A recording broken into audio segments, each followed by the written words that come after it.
Hello and welcome to the Beat Brings Us Together podcast, presented by myself, Luke Hassan. It's a show where I invite talented musical individuals to discuss their story as we dig deeper into their musical journey. We'll discover where it all began for them, where they are now, and where they look for the future. So just a couple of things from myself. On Monday the 14th of October, I've got my track Mine Is Yours coming out on the Overdose ADE sampler. And then on the 18th of October, I've got my track Move It or Lose It coming out on the Swerve Digital ADE sampler. So a lot of things happening, and I'll be posting the details of those on my socials. So look out for those. And if anyone's at ADE next week, drop me a line and let's meet up for a drink. This week on the podcast, we've got Midlands DJ and producer Josh Gregg. He talks to us about his granddad's audio equipment, MSN Messenger, the joys of music production, handing in dissertations early, and his incredible Of Unsound Mind EP. This podcast has been a long time coming, so enjoy. Okay, so welcome to the podcast. We've got a terrific gent in today, Josh Gregg. You all right, mate? How are you? I'm very well, thank you. This is probably our third hour sat here chatting now. We've had a good talk. Very responsible conversation. Very responsible conversation.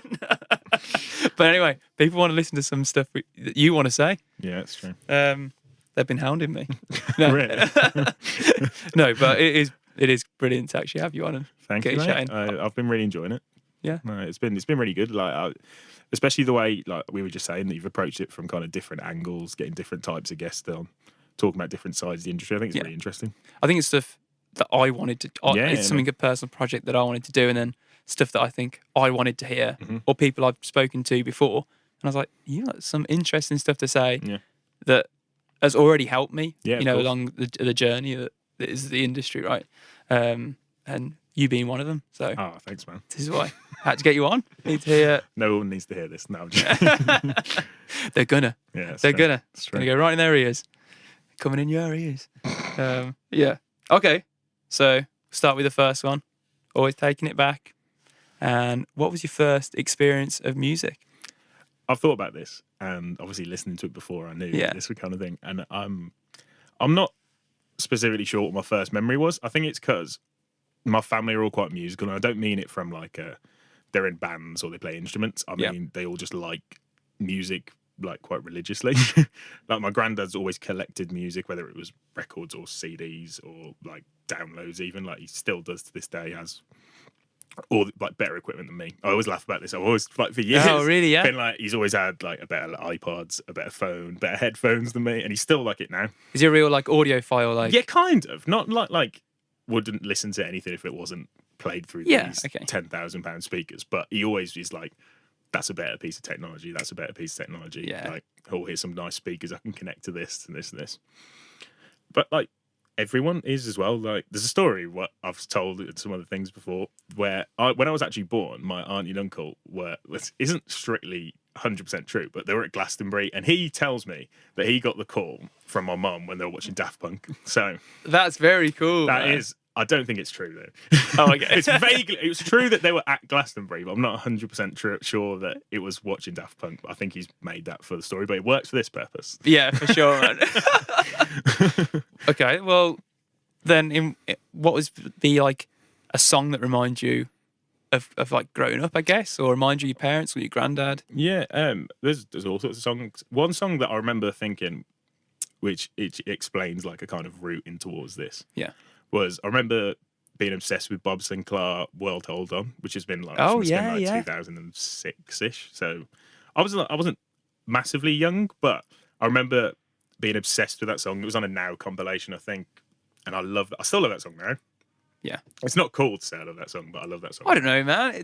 It's cool to say you love a song that you love, right? I think it's uncool to say pretend otherwise. Yeah, to pretend otherwise. Classics are classics, mate. Classics. We're in that world now. You can love stuff for what it is, right? Yeah, no, I don't. I'm not pretending I don't love the song. I do love the song. Actually went to see Bob Sinclair at Mambo's twice. That's embarrassing. And like accident, it wasn't intentional, but I saw him on like a Wednesday. Yeah. This was a few years ago. And was like, the next Wednesday, we'll just go down. Realised it was again. I was like, I need to stop this. This is getting a bit.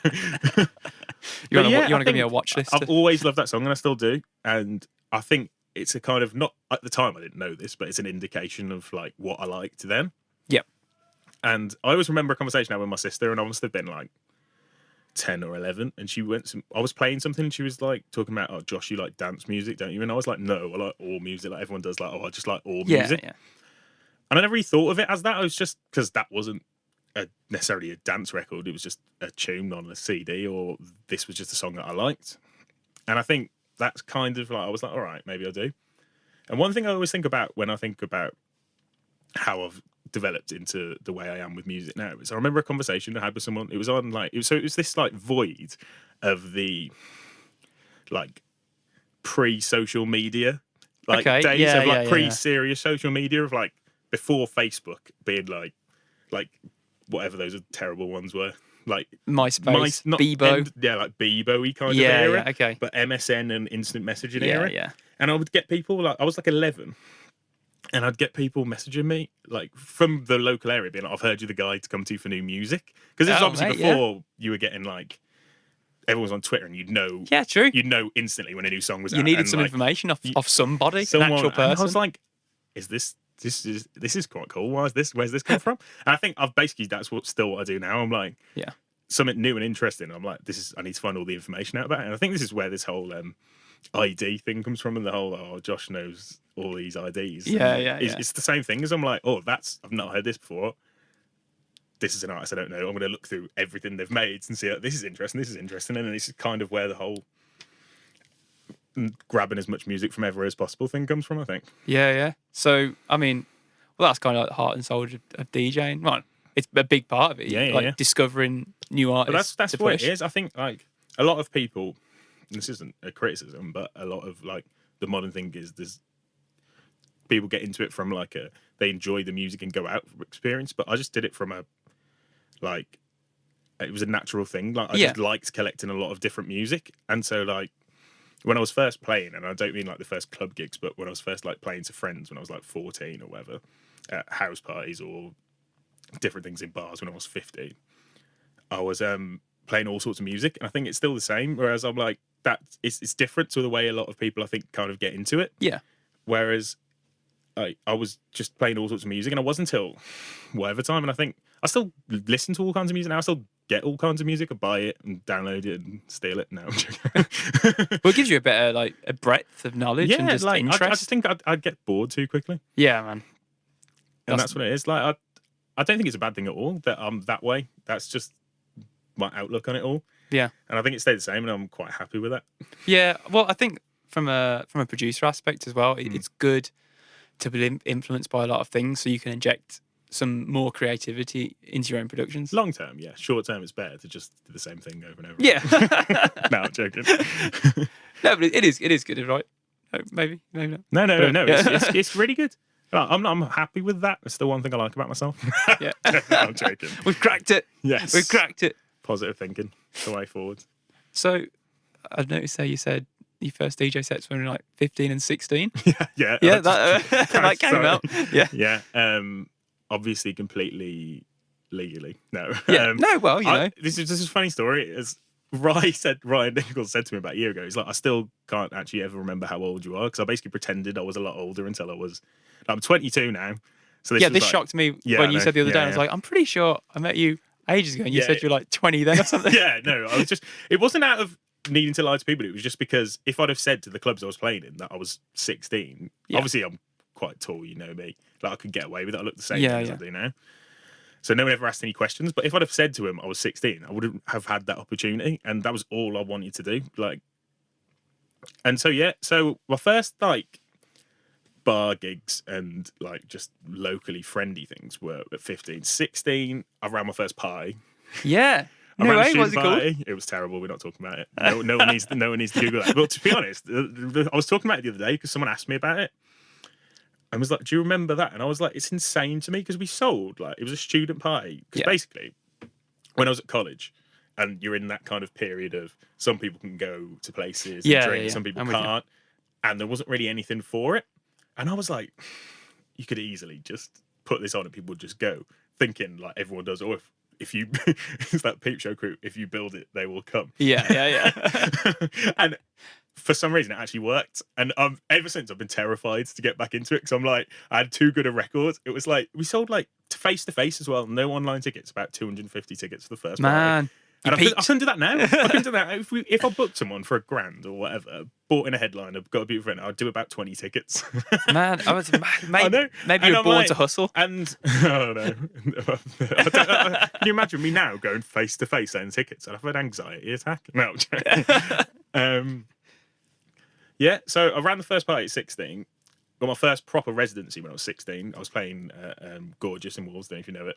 No. It was like a gay club, an after hours club, but it's turned into like a bigger thing now. Yeah. But it used to basically be the only place that was open after 2-3 o'clock. So when the regular places closed, all the people that would still out would go there, and because of that, it was always a really good party because people would come in like obviously already battered, and would be there till 6 o'clock in the morning. So I'd play like either like 12-4 or like 2 till 7.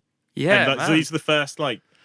It weren't the first gigs I was playing because I was playing like bar stuff and I was playing all sorts of music, and student parties I was playing like R&B, hip hop, dance music, obviously, and all sorts. But these were the first like residency gigs where I was playing more what I wanted to play, and it was obviously club centric.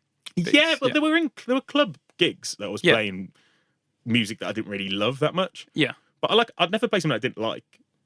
Well, maybe occasionally. Yeah, but it was not the music that I loved and wanted to do, and it's difficult because at that age you can't go through the regular channels of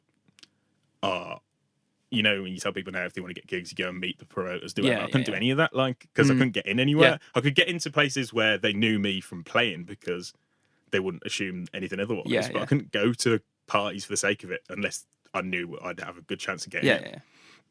So it had to be a different thing, and this why I ended up taking production more seriously, I think, because I was like, this was about 15, 16. I knew I basically wouldn't be able to play anywhere or get into anywhere to meet these people unless there was a reason for them to book me. And this is when I was like, I need to take it more seriously because that's the best method I've got for at least a year, 18 months of doing it. And that's kind of where I ended up taking... I was producing because I started messing around with stuff when I was like 13 in school. And like, but it was a few years before I started being like, I actually need to focus on this because I realised it was kind of a necessity in what I was doing.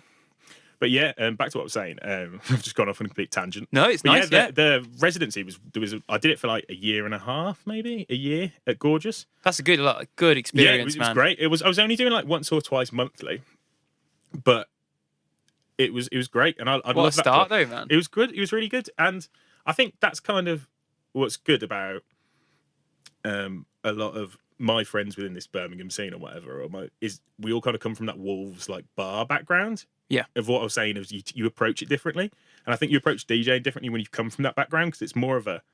I know people talk about reading the room or whatever, but it's more of a challenge. You know what I mean? It sounds ridiculous because bar gigs really are more of a challenge. Yeah, exactly. It's not a thing where you could come on, and I'm not going to say anyone can do it because they clearly can't. But if you gave people people would know the music to play in a Rams club where everyone's wants to hear a certain kind of music and do whatever. Yeah. If you go in a room where people have just come for a social night out and you're like, I need this person to dance because I want people to think I'm a good DJ and then I can get booked in better places, you have to work a lot harder and you understand it a lot better.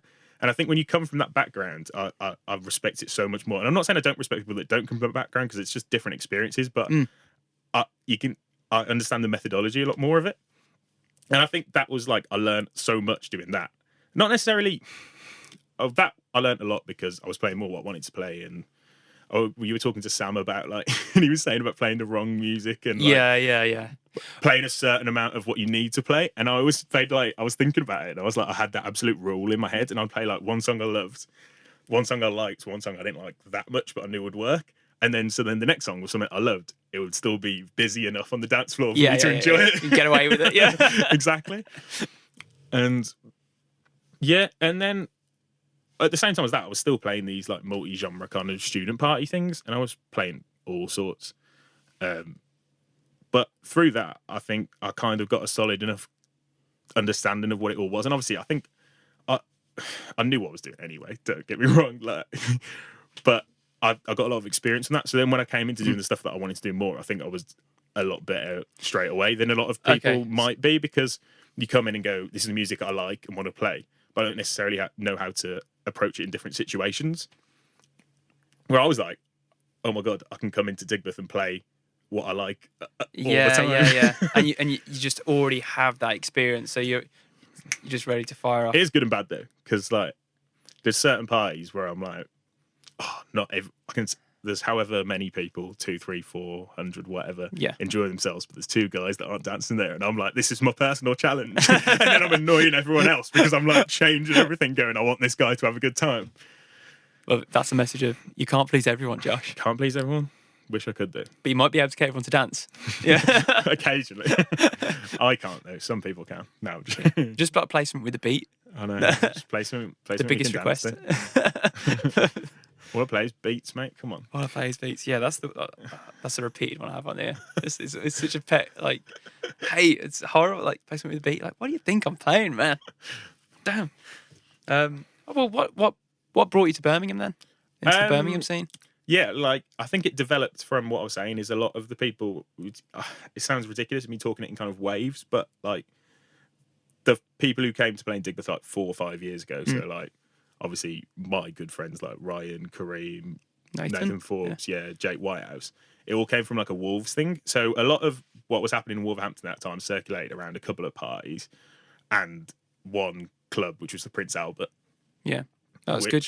It was a great club. But obviously there was Craig, I almost said. Crave and Sarth were like the big Wolverhampton parties. And obviously it was more bassy music, which was then, like generally. But through that, I think a lot of people in Wolves got quite good at it and weren't playing in Brum that much. Obviously, there were certain parties people were playing, like Jangles and other things, but at that time there wasn't really. But Wolves was doing really well then. And I think there was this kind of period then where all the people from Wolves started then just playing in Brum. And I don't know when it was, but... Yeah, I mean, I remember it. Yeah. But, and, well, like, I was talking to someone last weekend, they were saying about this lineup for the Hot Since 82 show at Lab, and he was like, it's just a Wolverhampton lineup. I was like, it is. It is just a full Wolverhampton lineup. Bloody great fun. Brilliant DJs, that's why. Great producers. They're okay. And so the first gig I actually played in Digbeth, this is a funny story, it was actually at Hennessy's. Yeah? Yeah, mate. Very true. In the bar at Hennessy's. The strangest party, mate. So it was a Halloween party. Yeah. Which was like half cordon off for work parties, and they booked Predator. That's mad. And so can you imagine this? It's in a bar in Hennessy's, like just like a sports bar. Half of it's like Christmas parties coming up going, have you got... It was Halloween, but they were like pre-Christmassy parties, work dues, going up requesting whatever to it, and it was the strangest thing. And then, to be fair, I played Amusement 13 pretty much after it straight opens, so that was 5 years ago. Yeah. And I've ever since then I've basically just been playing pretty regularly. I couldn't tell you when specifically it was, but around about then I've never really not been playing. Definitely, mate. Yeah. Well, with your producing then, did that has that always been something you've done since you were younger, like 15 or 16? Yeah, that's it. It evolved kind of out of a necessity. Right. And okay. It sounds bad because it sounds like it's not coming from a passionate point of view, but I was just trying to be honest with it in that I was doing it because I knew it would help me, even though I don't. It's not that I don't enjoy it. I still feel today that I don't feel that natural in it. And this is kind of what before we were recording, we were talking about the fact that I think I'm not that creative a person, which sounds strange in this industry, but I don't think I'm that creative a person. I think I'm quite like scientific with the way I do things. I think I'm still like that a bit today, whereas I'm like producing when I'm good, I'm enjoying it, but a lot of the time it feels like I'm just trying to do something like really in the box, and it doesn't make sense to me. But yeah, I've worked many hours since then. Basically, I was like hours and hours every night. At that point, to be like, I need to do this. I'd come home and just do it. I'd take my laptop with me to college on the bus every day. It's ridiculous. I think about this now. I'm like, how did I never lose my laptop? I lost my laptop once, to be fair, but it was on the way back from a gig. Oh, man, but okay. I was like, I used to take it with me every day and just make tunes. I'd sit there ignoring people, like sat around in breaks at college and stuff, making tunes. I couldn't do it now. I'd be like, just need my speakers. But yeah, and then to be honest, I was decent by then. Don't get me wrong. Like, I signed the first tune I had when I was like 16, 17. Yeah. So what tune was it? oh, we're not talking about it. Okay, You can Google it if you want. Google Dark Room Perfume. If you know, you know. Dark Room Perfume. Mate, someone voted. It came up on a thing like it was like 5 years ago today, or 6 years ago today. Someone voted it, and like some magazine is their favourite song of the year above MK. My Head Is a Jungle. So there you go, mate. There you go, mate. It's you might as well quit now. That's it. I know that was the highlight of that year, clearly.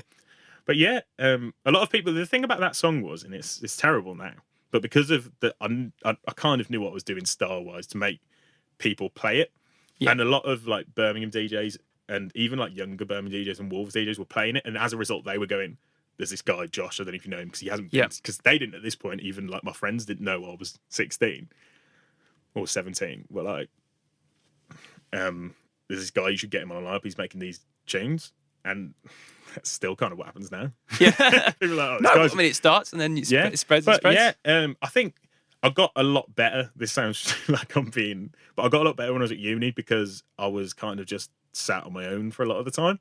Like I would sit. That's producing, right? Yeah, you just sit on your own and get it done. I'd not go basically. I passed now. It's fine. I've graduated over a year ago, so I can talk about this now. But I'd basically just not go, and I'd sit awake. I'd sit in my room all day until like whatever time in the morning, and just make stuff. And most of it was terrible, but it's all technique, and that's the way I still look at it now. Because I'm like, I was joking earlier, going, I haven't made anything good for ages. But I'm still trying things that eventually will become useful to me. And I think that's the main thing for me was why I always tell to people, like, don't worry so much. I'm like, you're going to do things wrong, but doing things wrong means you're going to find things out. And doing things wrong technically usually means you get interesting sounds. And that's how you sound like yourself. Like we were talking about before, we were talking about Pharrell and the way you can sound Pharrell's beat straight away because he does things really like naturally and non-quantized and through certain things. He's playing the beats and but because of that is technically probably a mistake, even though he's one of the most gifted producers probably ever. Is technical, for lack of a better term, mistake. But because of that, it sounds like him. And I'm like, I just think if you spend a lot of time on your own, obviously YouTube videos have really helped me. They've helped loads of people. Courses help people. Lessons help people. Yeah, I think technically get yourself clued up. Yeah, that's but I just think practicing on your own is the best way you've got of getting better and literally just understanding things more because you understand how things work in your context. It's not like this person's got X plugins, X studio. I want to sound like X artist. You go, this is what I've got. This is how I can use it. This is going to sound okay eventually. And just don't like it. It takes time. You know what I mean? Like it took me. I still think my music sounds terrible. Yeah. And I've been releasing stuff on labels I don't for think years. It is, but yeah. No, I don't think it sounds terrible. I'll take that back. It sounds okay. But I know what you mean. You're always going to be hard on yourself. Yeah, so just don't rush things. Like, it's going to take a while. These things do take a while. I'll still learn stuff every week that I'm like, how have I never known that before? I still feel like an idiot on most of it.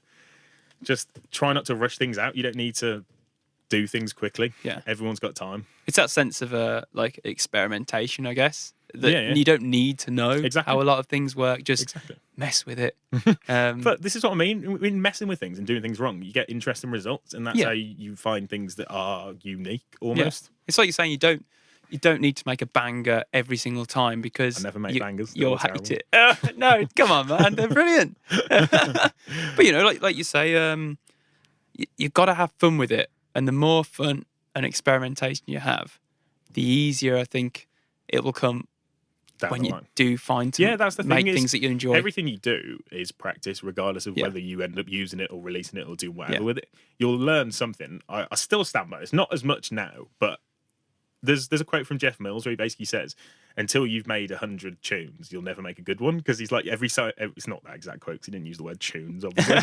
But he's basically, the thing is, send me the 101st song is basically what he says. Because anything before that, you'll just be learning. So everything will be rubbish or not great, not necessarily rubbish. Some people are amazing in 6 months.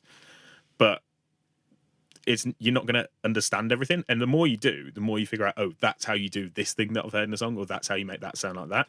And eventually you'll put them all together on something. Yeah. That's when it works. That's solid advice, man. It's true. And I think, like, I guess a snippet of what you said there, it's kind of like important not to care too much about what other people are doing. listen to music, massively. obviously, but don't be stressed out that you're not at their level, because a good thing would be like, say, social media. Yeah. You're putting up posts about tunes because you've got something to put up, because you've made that big music. Things coming soon. Yeah, and don't just big things coming soon. In the time they weren't posting, they were making music. So yeah, put but some effort into it works both go. ways, doesn't it? Because like I've got friends who've taken time off social media because they've gone, I don't want to be surrounded by the constant either. This is what I'm doing. This is amazing, or just noise. And have gone away and done their business privately and worked and done amazing stuff privately, and then they've realised they've had a massive drop off in bookings or whatever because people don't see you, they don't notice it. I mean, it's a sad indictment of society, but it's the way things are. Is if people don't see you doing stuff, if you don't shout about things. That's finding a balance in there. Yeah, that's find a balance. what I struggle with on a daily basis. It's the balance between struggling to talk about myself, which I hate, or no one hearing anything that I've ever done. But then I guess it's a good thing then to have stuff to talk about. So yeah, it helps. Mate, have those releases to share, those gigs to share. Exactly. And that's why I think that's why a lot of people get stressed about it. Yeah. And that's why a lot of the problems come out, because you're in an age of, for lack of a better word, well, that is the word, but content, whereas people are constantly looking for content and things to post. Yeah. And even if it's not meaningful. So you're like, oh, I need something meaningful. I need to do this. I need to force this out. And it puts a lot of stress on you internally. And then obviously you're going to struggle mentally for it. And your output will probably drop as well, because I've done it millions. This is me saying from personal experiences. When I'm there going, well, like I'm laughing that I'm rubbish at the moment. I'm going, I can't do this. I need to focus and get something good done. You're way less likely to actually do it because I'm thinking about everything too much. Yeah. Is that I don't know if that's a uni syndrome. What's uni? I didn't even get there. I'm joking. You know what I mean? You get locked in with assignments, and then you're like, oh, I don't know if I'll be able to do this. I don't know if I'll be able to do this, and then you leave it, and then you just repeat that process for like 3 to 4 years, exactly. and then it gets ingrained in your soul. The best thing was I actually finished my dissertation 2 days early, mate. It was like, man. I graduated.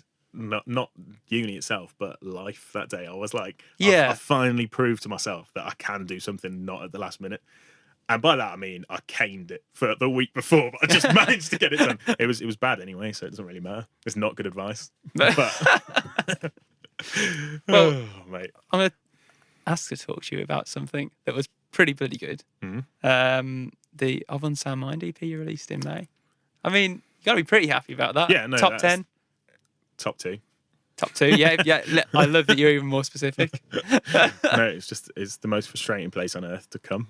Top 10, amazing. Second is it slightly annoying. No, I'm joking. It was amazing. It's like not the release and how well it's done, but just the whole thing of getting to work with one of my all-time heroes, probably my favourite producer. Yeah. Well, top 5 favourite producer of all time, and be like mates with him is just insane to me. Like regardless of the music actually coming out and doing well, and obviously him remixing it as well. It's a scream for anybody who doesn't know of Unsound Mind. Yeah, mate. It's nuts. I still to this day, I'm like, I'll tweet nonsense. It'll be like something about football or whatever, and I'll see he's like, I'm like, what? That first day, it was the funniest thing, because the story about how that record actually came about is quite long-winded. So I made some music with these guys from Liverpool. Yep. Who are now going under as Matter of Fact, who are amazing. They've got like stuff with Sam Proper. They've got an EP with Scream, obviously coming out. They've got one with Melodies label. Some with Abandoned Silence. They're really talented guys, and we made these tunes together. And I knew that he'd like, because this sounds, but basically I think he runs a studio and he has a lot of like talented people go there and work there because he's got a lot of really exciting equipment. And we ended up making, he was like, I really like what you're doing, and I liked the stuff he sent me. So we just made some tunes, and he knew all these artists, and he sent some to Scream, and he was apparently playing them. And we were kind of talking about maybe them going on Unsound Mind, and it just never happened for whatever reason. And then I was really struggling to basically get new music to him for like months. Yeah. I tried every avenue possible. Like I tried his management. I tried all sorts, honestly. And then one day, someone just was like, oh, someone told me you were looking at this email. I've heard this one works. I've never had a reply on it. And then within 2 hours, he'd reply being like, oh yeah, I want to sign 3 of these 4 tunes and I'll remix Deadline. And I was like, what? I was just sat at home being like, what's going on? It was, honestly, it took months. And then the actual final time I attempted was I could find the dates for you. It would literally be within about 2.5 hours. It I think I caught him at a good time as well. Yeah. He was in Australia, and I think he was on his own in a hotel room in the middle of the night. So he was just checking his laptop and looked in his emails, and it must have been near the top. Oh, mate. And it's just luck. So good though. Like Mate, I think amazing. well, the record as well. It's a wicked body of work.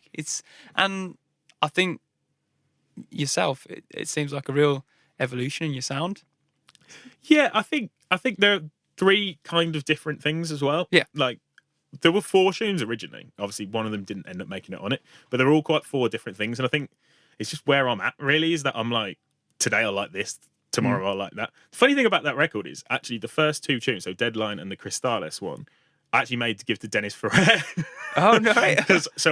Everyone knows this. Like, if you know me, I'm obsessed with Dennis Ferrer, and I always have been. Like, I still am. I constantly talk about how much I love Dennis Ferrer. And Jay booked him for Junction 13, and I was like, I'm gonna make some tunes and give them to him. Yeah. And like, I was like studying every objective that he released, like everything he's doing, everything he's playing at the moment. Ended up making something that he kind of wouldn't want anyway. I don't know if he ever checked him, to be honest. I ended up giving him on a USB. Yeah. That was like an ice cream USB. I was like, Fair. got that in That's to pretty good. increase That's any good. chance of possible of him listening to this. And I spoke to him. It was the best day ever because I got to speak to Dennis.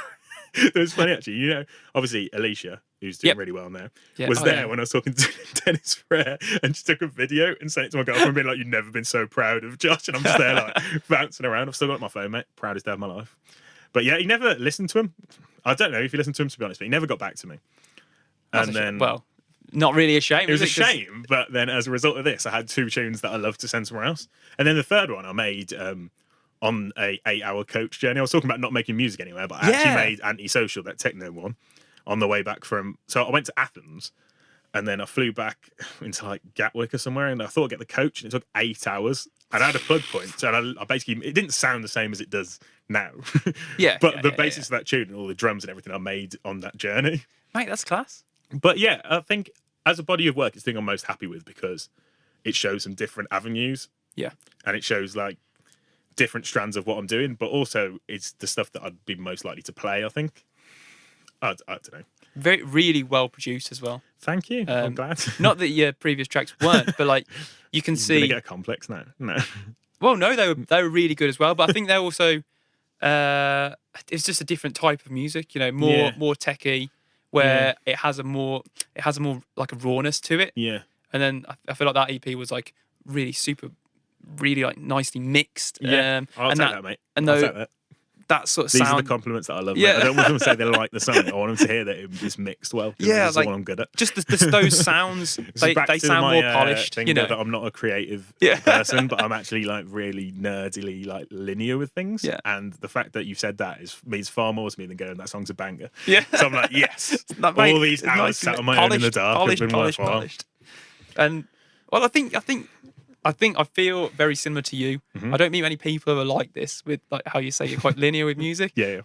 I always feel I have to relearn how to be creative. Yeah, that's it, mate. I went to a sub bass academy Ableton like beginner course because I've always produced on Logic, but the more and more I was working with it, the less and less creative I was becoming. I was just tuning. I was like, oh no, because it got such a good breadth of plugins on Logic. Yeah, you can the bass plugins on Logic. Right, and you're just like, oh yeah, get this EQ on this other one, and get right down, shaping my sound. Like, what? And then I was like, I've spent 45 minutes and I've not made anything. Yeah. I'm like, I've got a kick drum. It's been 3 hours. That's literally what it's like. I don't think this is going to sell, mate. Like, so I thought, I'm going to try Ableton because I've seen people that find it a lot quicker to work with, and I was like, it's literally the time for me that is the most important because I'm hot in like the first few hours, and I can put something together really nice and creative. After that, I'm just thinking way too much about it. So I went there, and they literally taught me how to be creative again for like in 2 days, and I was like, fuck, wicked. So that it seems like a constant battle with me, but then sometimes just how it is, you make a tune, some are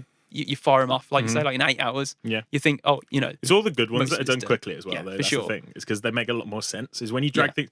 I say this, but then like a lot of those tunes weren't straight away.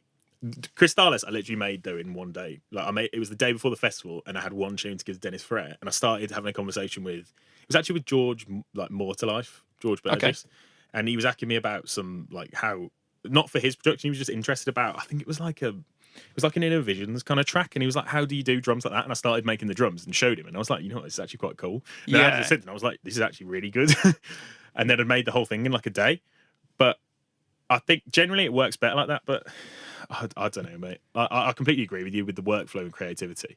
I've been meaning to for ages to make the switch to Ableton, but there's part of my brain that's like, it's going to take me 6 months to get to a point where I'm happy with how it all works, and can I afford to waste 6 months? To be honest, I was at it in a couple of days. Yeah. Because it depends if you like the workflow. Yeah. What do you use at the moment? I use FL, mate. Always have. I mean, it's probably not too much of a distance switch. I've tried it like 6 times, and every time I'm like, I can't even get off that first workflow page. Right. No. Go to Sub-Bass Academy then. They'll sort you out, mate. Honestly, it was... I need Tom to give me a lesson. Yeah, get Tom. Give me 2 days of lessons, man. Just get you in.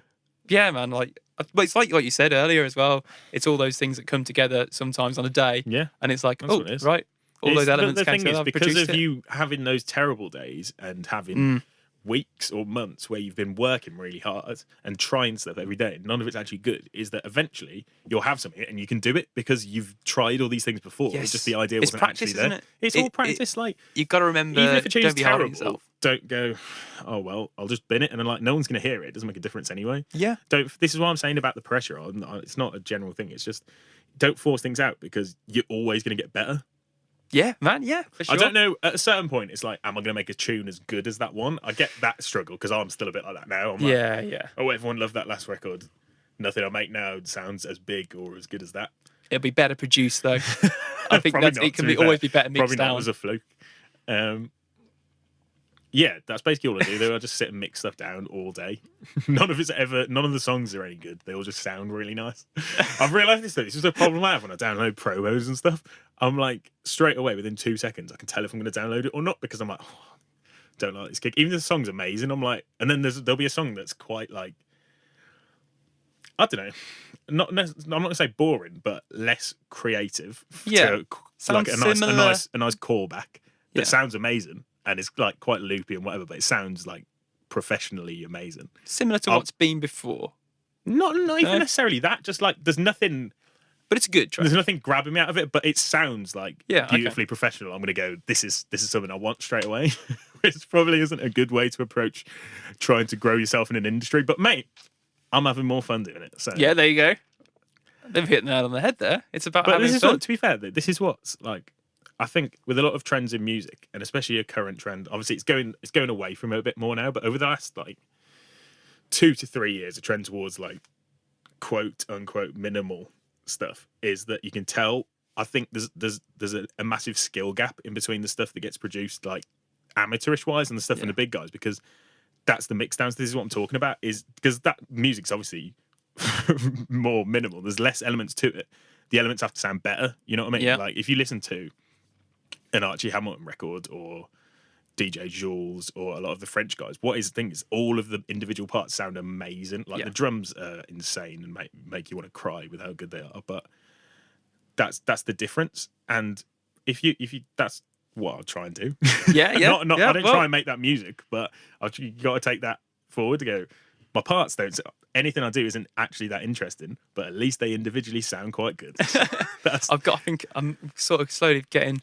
Like, you managed to talk about yourself in a good way here, Josh. Slowly bringing you around to it. Earlier, mate, all I'm good at is mixing down. I'll gladly, I'll take that all day long. But I did it for quite a bit. Like, I still occasionally do mix downs for people. Like, I'll do it for friends more than like when I'm trying to help people, because when you take a track apart like that, you can help people improve a lot more. So I can instantly say what you need to be doing better. Whereas when you listen to the full thing, because stuff interacts with each other, you can't isolate where the problem areas are a lot more.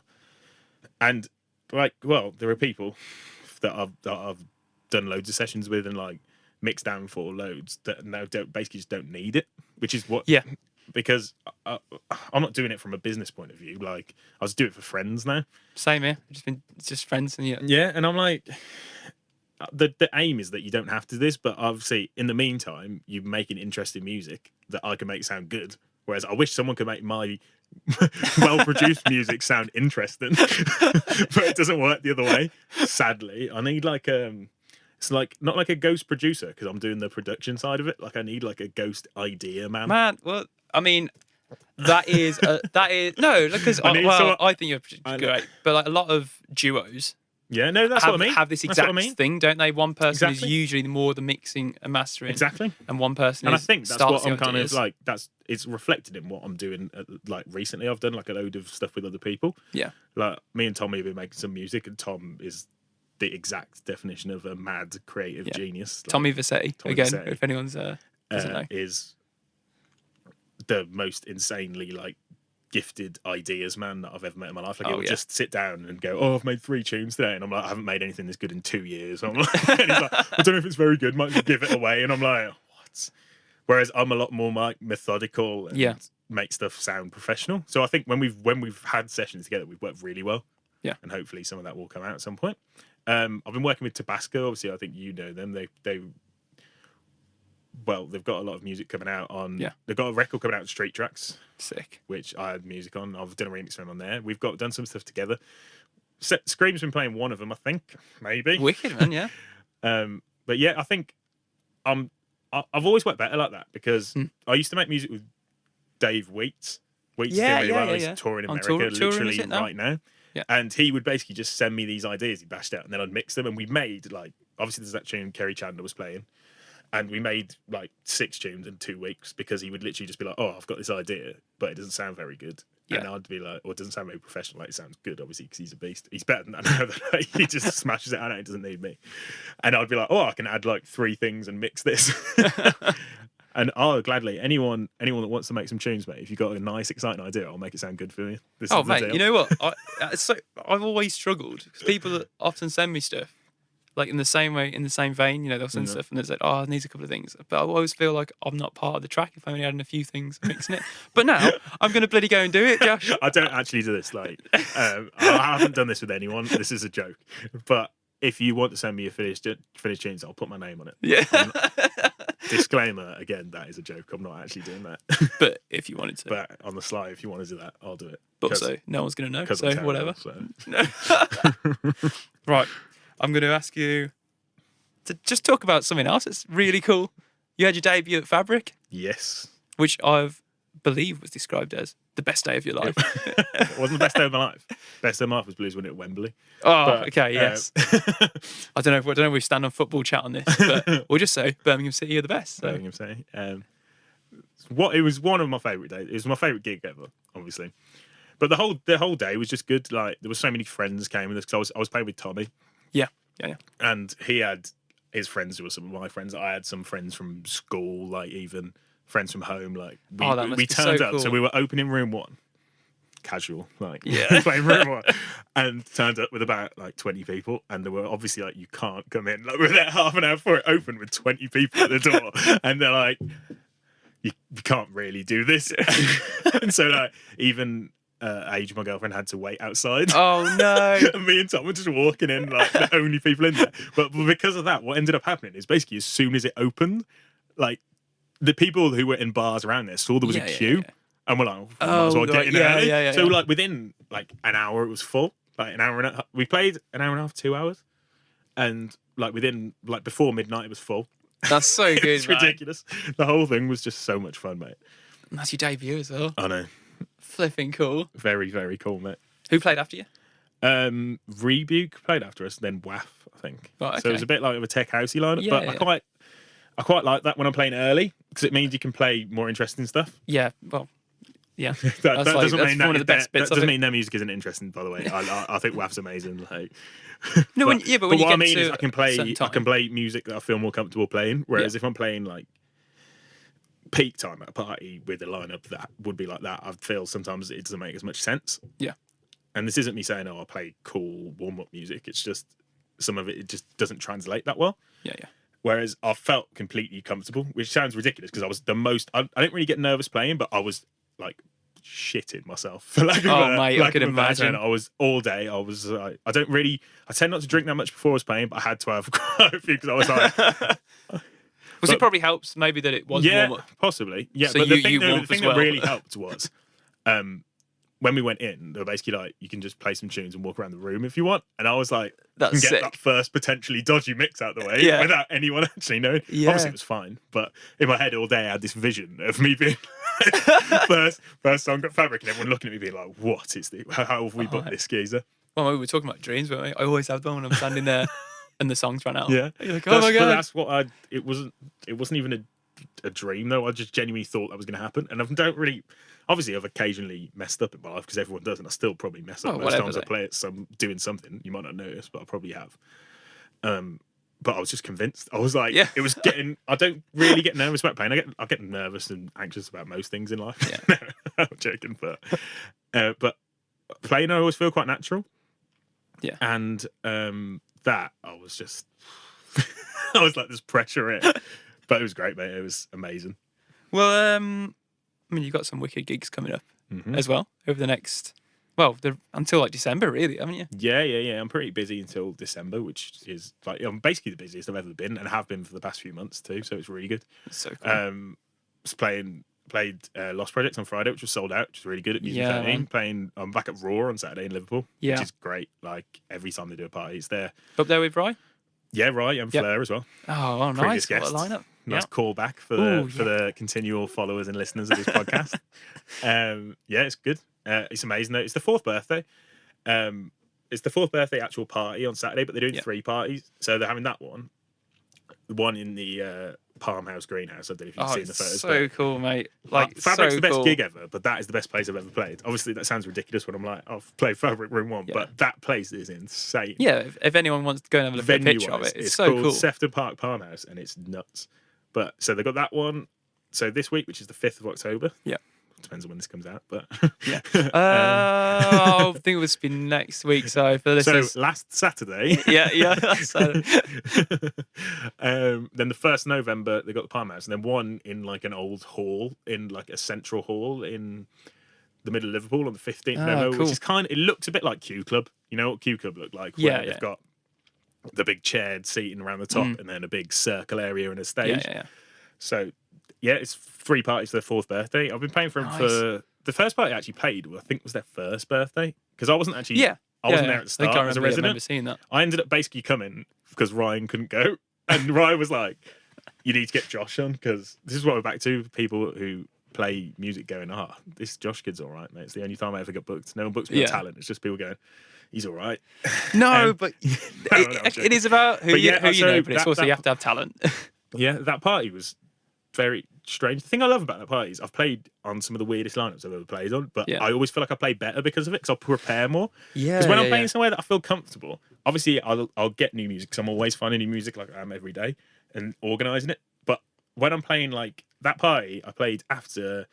So the lineup was, I can't remember who warmed up, and then DJ Zinc, then Giggs live. Oh, right, so it really is, yeah. Giggs was playing, and then someone played for like half an hour, and then I played after that, and I was like, all right, this is great. But I've played like by all sorts of people I've played for. I played before Mike Skinner, which is callback. That's Birmingham class. City. That's so cool. Did you wear a blue stuff? No, I wasn't doing it. I thought clubs or something, because it was in like a club environment. I'm like, clubs are sometimes weird. I almost they wouldn't let me get a DJ wristband at Lab 11 once because I was wearing a blue stuff in Birmingham. It's disrespectful. But I had to blag my way in, then play. I had to take it off, blag my way in, then put it back on. But call it. I was tempted, but he was a bit odd. Mike Skinner was. I'm not going to say that because he's a Birmingham legend and one of my all-time heroes, but very strange man up close. Right, okay. Talented, creative man. Yeah. This is what I mean. All good, talented, creative people are geniusly mad. Which is good. Which I wish I could be, but I've played in all sorts of lineups with them. I've played after DJ Zinc about 3 times. Played before DJ Champion once. I was playing UK Funky. Amazing. That was one of my favourite ones I've ever played. I played Funky with like 400 people in a tunnel. It was amazing. But it's one of my favourite parties to play. It always is. It's always really busy. The crowd's always there. And because of the spaces they use, which are obviously, if you haven't seen, you can check it out, but they're always like, well, they tend to be in like quite individual spaces. So like historically listed buildings or just venues you wouldn't usually see. And because of that, they always have like strange opening hours. But because of them largely being restricted to late hours, it always means that they're busy straight away until the end. So you can play whatever and it doesn't matter. Yeah, but it's great fun, mate. I've played like they're back at Williamson Tunnels, which is like an excavated, historically graded museum basically during the day. I think maybe Luke and Ashley were telling me about this. They play that one. Potentially. Yeah, I don't know them. I don't know what, like 2 Mines? Yeah. Sorry, yeah. Two Minds played since the start. They played before me there. Yeah. Like they were one of the original residents of it, I think. Yeah. But yeah, Original that dogs. venue's nuts. It's up there as well as one of the favourite places I've ever played. But I've played there right. like quite a lot now, so I feel like when I'm there, I'm like, I know what I'm doing here. Yeah. Big cheese. No, Big not even that. It's just like I know what works in that space. And this is back to what I was saying of trying to be like, I can't just go in and do whatever I want. I have to be like, all right, this is the room.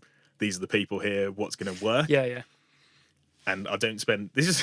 I was talking to someone about this on Friday, and I was playing. I only played for an hour on Friday, and I was like, doing what I do. I don't feel like I ever translate that well in a 1 hour set because, and it sounds like pretentious, but it takes me like 20 minutes to figure out what's going on. And I don't mean this in a bad way. I'm just like, all right, this isn't going to work. This isn't going to work. This isn't going to work until I find something that does. And then like the last 20 minutes are great, like better than I thought it would be. But then I'm like, oh, it has to finish. Oh mate, this is.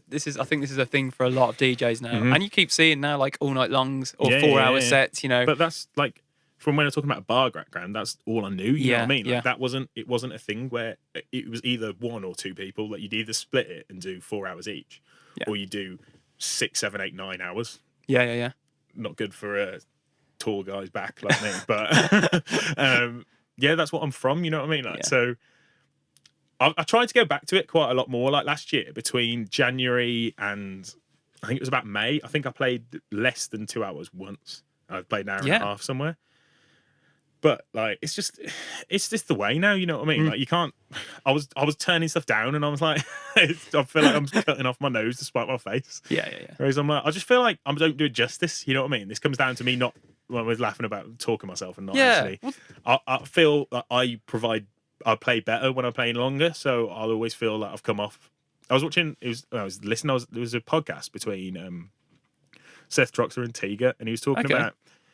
They were talking about because obviously they're both been massive in the industry for so many years that they have a breadth of knowledge and like similar insights on things. And he was talking about what percentage of the time do you come away thinking, was that really good, or was it okay, or was it bad? That's a good question. People always come up to you going, it was amazing, and you're in your head going, it was okay. And he's like, it's only ever like less than 5% of the time I come back thinking it actually worked properly. And I think I'm like that now. Like, I don't think I'm the same. Like, I think I'm quite good at DJing. I'll take that. That's one compliment I'll ever give myself. I'm not good at anything else, but I'm good at that. But I don't ever. It's rare that I'll come away going, I think I was like really good today. It just has to work. A lot of things have to connect to make you feel right. Yeah, and that's what I mean. It comes from the background of me not playing necessarily all I want to play all the time. Yeah. Because I'm like, I need to play this for this person or sort this for this. And it doesn't necessarily always work because I'm trying to jump around like a bit of a madman, it calls back to what we were talking about with that EP, whereas it's like a bit all over the place. Yeah. But it's where I kind of am now, whereas I don't really know what I'm doing. That's good, man. I don't know what I'm doing like technically. I mean, I don't know what I'm doing long-term goal-wise because every week I'm like, I really want to make this, or I really want to do this, or I really want to do that. I think that's fine, man. It's fine. That's creative, Josh. Maybe that's what it is. That's what it is. I think I'm conditioned to like stifle it. Like, but maybe my creativity is actually not having a clue what I want to do all the time. I think that's maybe go from there, man. That is creativity, just like not knowing and just going with it. Yeah, but it doesn't make sense from a I know. point of view. Yeah, I know what you mean. This is the issue. It's like long term. And this is a broader point, nothing about me or how I got from this to what gigs I've got. You've got what gigs you've got coming up, and I'm talking about this. But like a broader thing about music is that. Where am I going with this? Wait, where's it? I'm so distracted about what I'm actually talking about. What was I even talking about then? Creativity, stifling your creativity, and then like.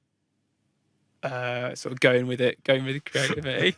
Mate, honestly, my brain is doing stuff, stopping yourself doing stuff what you want to do, and doing what you want to do. Yeah, is that like okay? I'm back. I've got. I'm back. We'll edit that. We can definitely edit that. That definitely needs an edit. I think. Is that short term? It makes a lot of sense to kind of just go. This is what I do. This is what I sound like. This is what I was talking about earlier. Repeating what you do when you've got something good.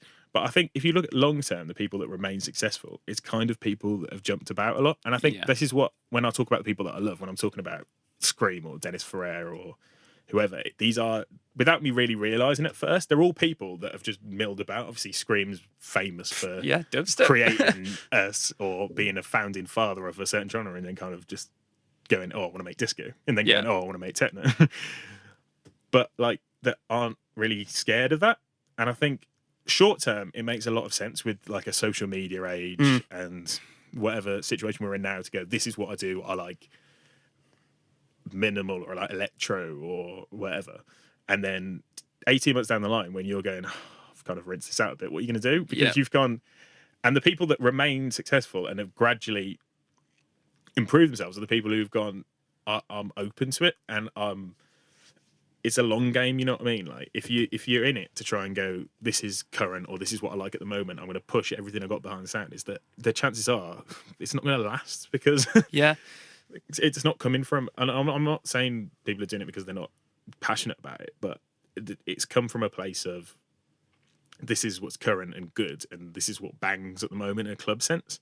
Is that long term it won't, because things change. Like every 2 years, basically, a different musical subgenre becomes cool after the last one gets rinsed out by going, everyone, this is sick, often and opposites underground and interesting.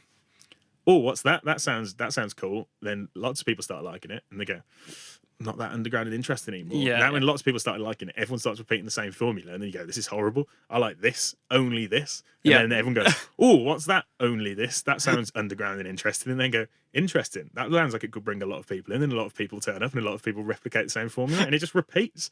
Well, that's healthy underground, right? I guess, in a way. Yeah, but that's what it. No, but it's just the way it is. This isn't a scathing criticism of it. It's just the fact it is. And I'll just think, if you're constantly thinking, this is what I do, and going, people, this box is what I put myself in, you're only restricting yourself, one, creatively, like we're saying, although I'm not creative, I think you are restricting yourself creatively to doing it, but two, I think you're restricting yourself moves and industry wise, because you're going, this is a box I fit into, and like people like it because it's easier to market, it's easier to understand what people do. But long term, does it make sense for you personally? Probably not. This is the one thing I think I benefit from my madness of not actually knowing what I'm doing, is that at least I'm not dying with a fad. We're constantly evolving. That's what I'll take it. I'll take it. You don't want to get second album syndrome. That's what you want. Don't have a first album. Imagine. I've always said with an album, don't you think a lot of the good electronic albums are the ones that are just weird, like electronic albums that are basically just like 12 club tracks. I'm like, you want to listen to them in 10 years time, and they're still as cool and weird as they were. I want to listen to something where I go, this person's put Who on their album. Like, I had a dream once. This is a good DJ dream. We're talking about bad DJ dreams, but this was a good one where I produced an album and I had Rico down MCing on it. It was amazing. Like that is, if I had to do an album, I'd do something like that. People would be like, oh, what's he going to put on this? And I'll just put a UK funky tune with Rico down on top. I don't want to go, what is he doing? But I would feel personally satisfied with it. Right, I've got to ask you one last question, Josh. I'm afraid it's come to that time. Oh, yeah. Yeah, mate. I just want to hear you talk a million hours more. Just do like a 10-hour podcast. Just a series with Josh Gregg. I feel like this has been like a terribly structured interview as a result of me, not because of you. You've tried hard, and I have just absolutely rinsed this. And I feel like I've said the same thing about 15 times. I don't think. Well, you've given a lot of advice, man, and you've like segued yourself. Segway or Segway? Segway. I don't know. We're going to say Segway. Did you know that the inventor of the Segway died? It's a genuine true story. You can Google it. Driving a Segway off a cliff accidentally. Yes, it's true. Yes, yeah, I did actually. It's good. I forgot about that. That's a brilliant fact. Oh, actually, it's not a brilliant horrible fact for his family. It's a fascinating fact. It's an interesting fact. Yeah. Well, okay. Oh, well. We'll take both. We're ending on either way. Such a brutal story. Yeah. Oh, mate. Oh, okay. Well, one piece of advice, best piece of advice you could give for a producer or a DJ.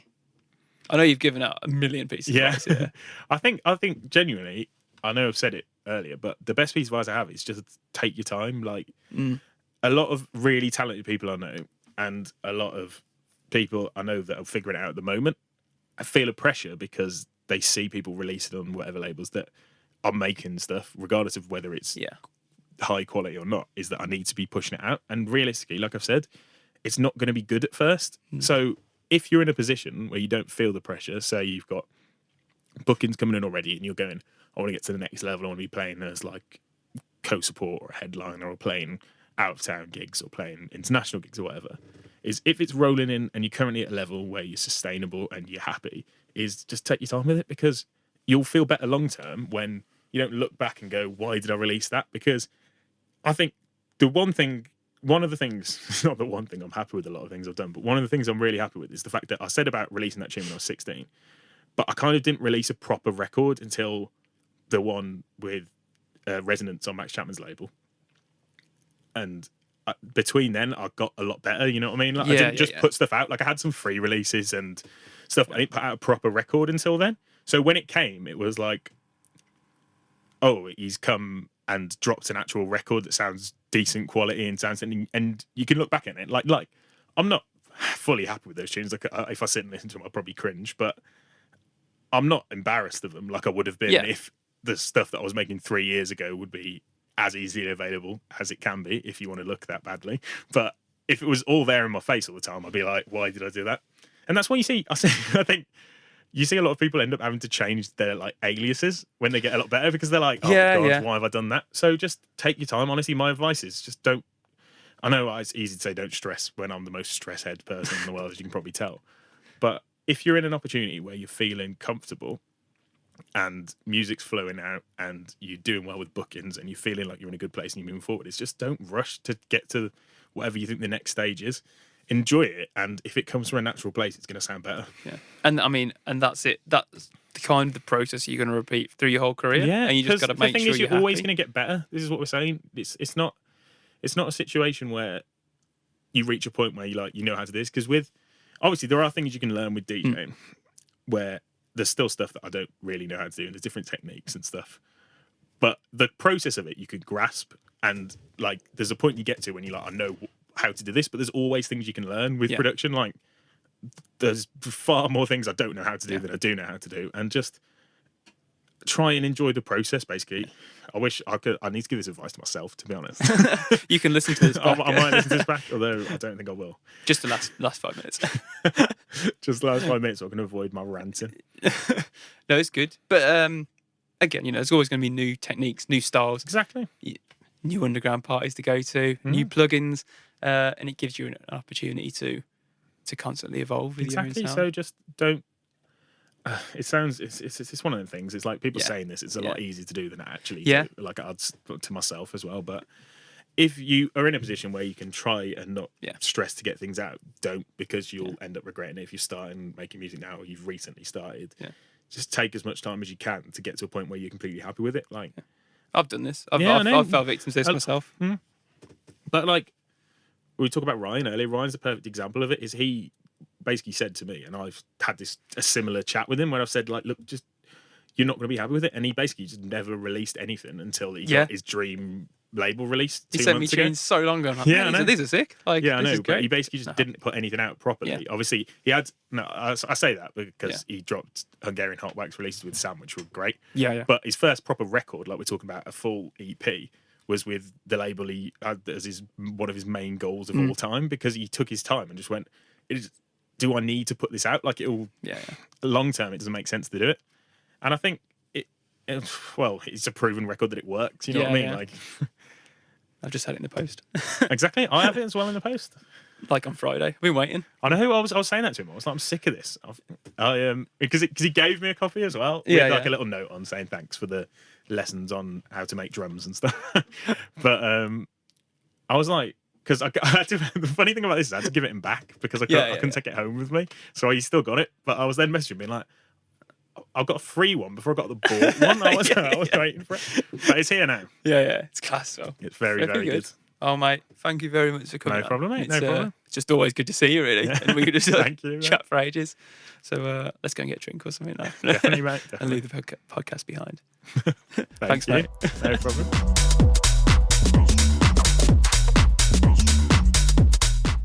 Oh, I hope you enjoyed that. That was a great chat with Josh, Gregg, and we really thank him for coming on the podcast. So there's just a few episodes left for the first series of the Beat Brings Us Together podcast. It's been a great experience getting to chat to so many talented individuals, and there's plenty more to come.